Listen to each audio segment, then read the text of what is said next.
பேராசிரியர் கல்யாண சுந்தரம் அவர்களே அன்போடு பேசுகிறேன். சிறுபான்மை மக்களினுடைய பாதுகாவலனாக யார் இருப்பார் என்கிற கேள்வி. அதை எனக்கு முன்னால் பேசியவர்கள் ஏன் பாதுகாப்பு வேண்டும், யாரிடம் இருந்து பாதுகாப்பு வேண்டும் என்றெல்லாம் ஒரு செய்தியை கொடுத்து போனார்கள். அதில் டாக்டர் பேசுகிற போது மட்டும் அதிமுக தங்கள் கட்சியை காப்பாற்றிக் கொள்ள வேண்டும் என்றெல்லாம் எங்களுக்கு அறிவுரை சொல்லிவிட்டு போனார். கடந்த காலத்திலே ஐயா கருணாநிதியிடமிருந்து அவர்கள் கட்சியை காப்பாற்றிக் கொள்ள அவர்கள் பட்டபாடு இருக்கிறதே. மரியாதைக்குரிய பெருமகன் ஐயா பேராசிரியர் அங்கே தான் இருக்கிறார், உங்கள் கூட்டணியிலே தான் இருக்கிறார். இப்பொழுது இப்போது அன்சாரி அண்ணனும் வந்திருக்கிறாரு, அவரும் அங்கே தான் இருக்கிறாரு. இப்போ அங்கே போயிருக்காரு.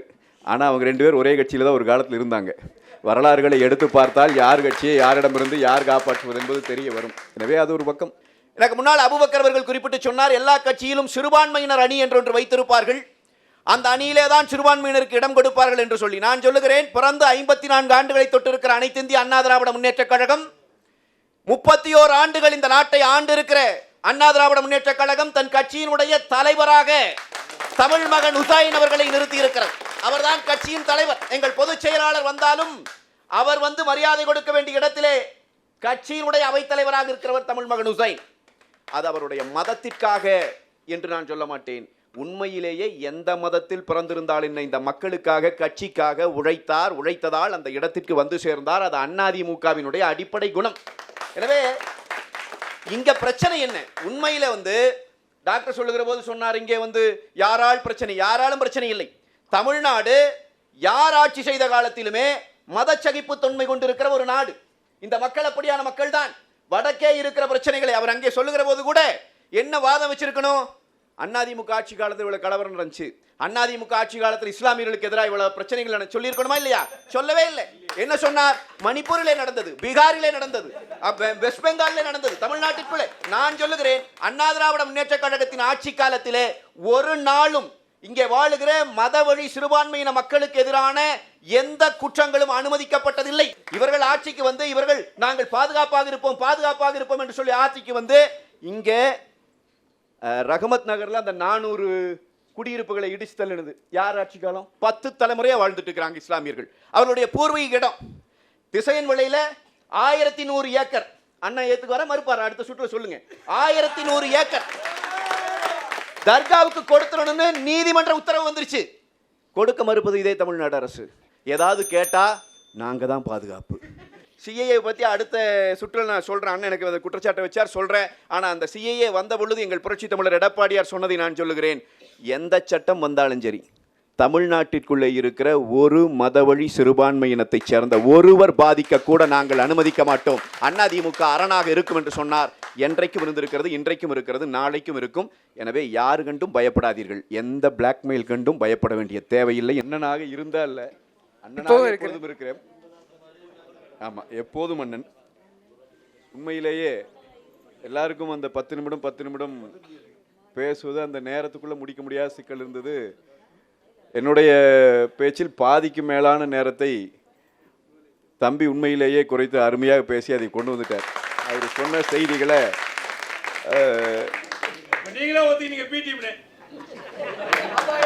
எதையாவது இவ்வளவு அந்த தம்பி பேசியும் கூட புரிகிற அளவுக்கு அறிவில்லையேங்கிறது தான் நமக்கு இருக்கிற வருத்தம்.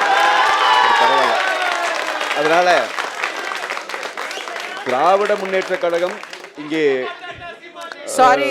திராவிட முன்னேற்ற கழகம் இங்கே சிறுபான்மை மக்களுக்கு பாதுகாவலனாக இருக்கிறது என்று சொல்லி ஒரு பொய்யை தொடர்ச்சியாக முன்வைத்து கொண்டிருக்கிறவர்களுக்கு சம்மட்டி அடி ஒன்று கொடுக்கப்பட்டிருக்கிறது. உண்மைகள் தரவுகளோடு வெளிப்படுத்தப்பட்டிருக்கிறது. நான் இங்கே சொல்லுகிற செய்தி என்ன அப்படின்னா, அண்ணா திராவிட முன்னேற்ற கழகத்தை பொறுத்த வரைக்கும் ப்ரொஃபஸர் அங்கிருந்து ஒரு ஒப்புதல் வாக்குமூலத்தை கொடுத்தார். அதிமுக என்றைக்கும் மதவாதத்தை ஏற்கிற கட்சி அல்ல, ஆனால் இன்றைக்கு நீங்கள் போய் கூட்டணியிலே இருக்கிறீர்களே, அவர்களோடு இருக்கிறீர்களே என்று கேட்டார். இந்த கூட்டணி பற்றி ஏராளமான முறை சொல்லியாச்சு. கூட்டணி என்பது கொள்கை சார்ந்தது அல்ல, அது அந்தந்த அரசியல் சூழல்களுக்கேற்ப அன்றைக்கேற்ப தேவைகளுக்கேற்ப அமைக்கப்படுவது.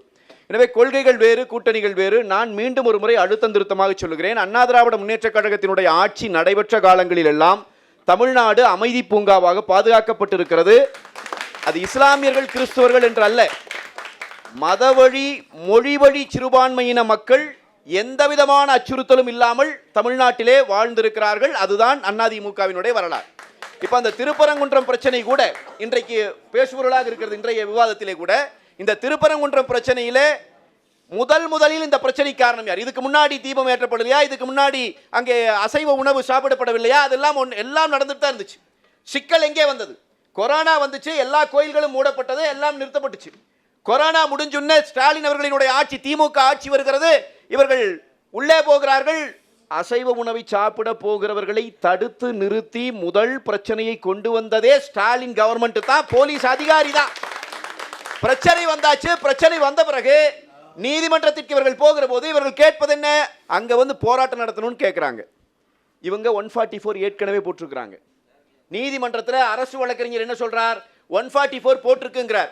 நீதிபதி தயாராயிட்டார், போராட்டத்திற்கு அனுமதி இல்லை, போராட்டத்திற்கு அனுமதி கொடுக்க வேண்டாம் தயாராயிட்டார். ஆனா அரசு வழக்கறிஞர் என்ன சொல்றார் தெரியுமா? இடத்தை மாற்றி தருகிறோம், அங்கே போய் போராடுங்கள் என்றார். நீதிபதியே ஒரு முறை ஸ்டன் ஆயிட்டார். நல்லா யோசிச்சுக்கோங்க, எஸ்பிஐடி எல்லாம் கேட்டுக்கோங்க. 144 இருக்கே, நீங்க எதுக்கு? இல்ல அங்கே போய் நீங்கள் போராட்டம் நடத்த சொல்லி அனுமதி கொடுங்கள் என்று சொன்னதே ஸ்டாலின் அரசாங்கம் தான், அந்த அரசு வழக்கறிஞர் தான். போய் அங்க நடக்குது, பிரச்சனைகள் வருது. இப்ப நீதிமன்றத்தினுடைய தீர்ப்பு இதுல வந்த பிறகு அதிமுகவினுடைய ஸ்டாண்ட் ரொம்ப தெளிவான ஸ்டாண்ட். நான் சொல்றேங்க, நாம் எவ்வளவு வேணாலும் பேசி சண்டை போட்டு போயிடலாம், அது ரொம்ப எளிமை. பேசுவது என்பது ரொம்ப எளிமை. இந்த தலைவர்கள் எல்லாம் சீட்டுக்காக வேற காரணங்களுக்காக எதையோ ஒன்று பேசிட்டு போயிடலாம். கலவரம் என்று வந்தால், மதங்களுக்கிடையான பிரச்சனை என்று வந்தால், நானும் கோயம்புத்தூர்காரன் தான், இங்க நீங்க பேசி அந்த கோவை கலவரத்தை ஒரு பள்ளி பருவத்தில் நின்று பார்த்தவன் தான். நான் சொல்லுகிறேன், கலவரத்திலே துண்டாடப்படுகிற சதைகள் தலைவர்களின் சதைகள் அல்ல. அங்கே சிந்தப்படுகிற ரத்தம் சாமானியனின் ரத்தம். அது எந்த கட்சி, எந்த மதம், எந்த ஜாதியா இருந்தாலும் கலவரங்கள் ஏற்படுவதல்ல. இதுதான் அதிமுகவின் ஸ்டாண்டு. நீங்க இஸ்லாமியருக்கு ஆதரவா, கிறிஸ்தவருக்கு ஆதரவா, இந்துக்கு நாங்கள் சட்டத்தின் பாதுகாவலர்கள். நாங்கள் சட்டத்தை பாதுகாக்க நினைக்கிறோம். எந்த பெயராலும் ஒரு சொட்டு ரத்தம் சிந்தக்கூடாது. அதனால தான் நாங்கள் என்ன சொன்னோம்னா, நீதிபதி தீர்ப்பை கொடுத்து விட்டார், தீர்ப்பை அமுல்படுத்து, தீர்ப்பை நடைமுறைப்படுத்தி விட்டு நீ மறுபடியும் மேலே போகலாம். ஆனால் நான் சொல்றேங்க, இது உங்களுக்கு அதிர்ச்சியா கூட இருக்கலாம், நான் சத்தியம் செஞ்சு சொல்லிட்டு போறேன். தேர்தல் வருகிற இந்த நேரத்தில் இந்த பிரச்சனையை, திருப்பரங்குன்ற பிரச்சனையை திட்டமிட்டு திமுக உருவாக்கி பெரிதாக்கி ஊதி பெருக்கி இதன் மூலமாக ஓட்டு வேட்டை நடத்துவதற்கு இவர்கள் வேலை செய்கிறார்கள். இதுதான் சத்தியம். ஓட்டு வேட்டையாடுவது 15 18 விழுக்காடு இன்றைக்கு சிறுபான்மை மக்களினுடைய, கிறிஸ்தவர்கள், இஸ்லாமியர்களினுடைய வாக்கு இருக்கிறது என்றால், பெட்டியை திறந்தால் 100க்கு 18 ஓட்டு திமுகவிற்கு இருக்க வேண்டும் என்று நீங்கள் விரும்பியே இந்த வேலையை செய்கிறீர்கள். பிரச்சனையே இல்லாத மாநிலத்தில் நமக்கு ஒரு எதிரி இருக்கிறான், நாங்கள் இல்லை என்றால் உங்களை அழித்து விடுவான் என்று சொல்லி அந்த மக்களை அச்சுறுத்துகிறீர்கள். குடியுரிமை இப்ப எனக்கு தம்பி அபுபக்கர் கூட பேசினார்.